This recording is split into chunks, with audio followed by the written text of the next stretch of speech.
कवि रामचंद्र जानकी शरण दास आपको एक कथा सुना रहा हूँ जिसका शीर्षक है पश्चाताप।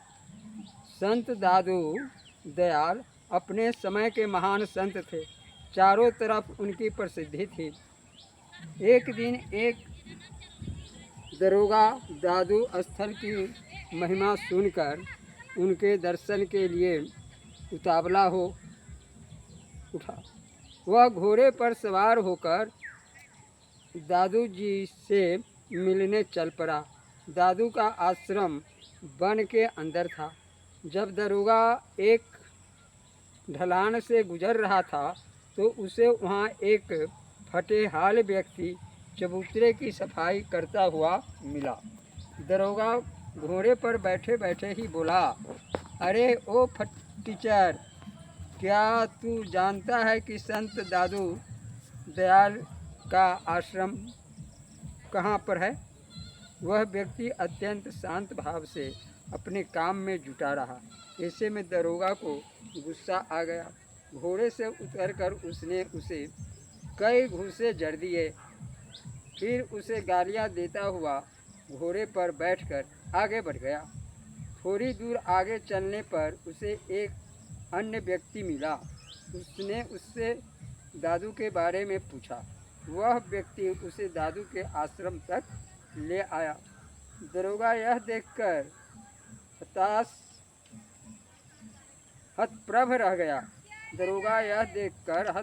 गया कि जिस व्यक्ति को उसने मारा पीटा था और गालियाँ बकी थी वही संत दादू दयाल है। फिर क्या था? वह उनके चरणों में सिर रख कर गिड़गिड़ाने लगा, महाराज, मुझसे बहुत बड़ी भूल हो गई। मैं तो आपको अपना गुरु बनाने के लिए आया था। मुझ मूर्ख को क्षमा कर दीजिए। संत दादू ने दरोगा को अपनी बाहों में भर लिया और उसके सिर पर हाथ फेरते हुए बोला, बस, तुमने कुछ भी अनुचित नहीं किया।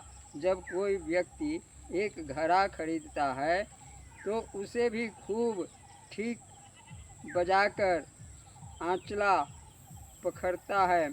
फिर तुम तो गुरु चरण करना चाहते हो, इसलिए यह स्वाभाविक है कि उसकी भी खूब ठोक बजाकर जांच परख कर ली जाए, कहीं वह कच्चा तो नहीं है। संत दादू दयाल का उपदेश सुनकर दरोगा लज्जा से गर गया। उसने अपना सिर उठाया तो उसकी आंखों में पश्चाताप के आंसू तैर रहे थे। मैं कवि रामचंद्र जानकी शरण दास अपने सितायन वाटिका के बागान में, आम के गाछी में और खेत में यह वीडियो बनाया। देखिए मेरे इधर अरे इधर ना मोबाइल का, देखिए मेरे कटहल कितने फरे हुए हैं। कटहल के पेड़ पर लगाना। हाँ, लग लो। देखिए कटहल की, लेकिन इस बार आम का फसल नहीं हो पाया है।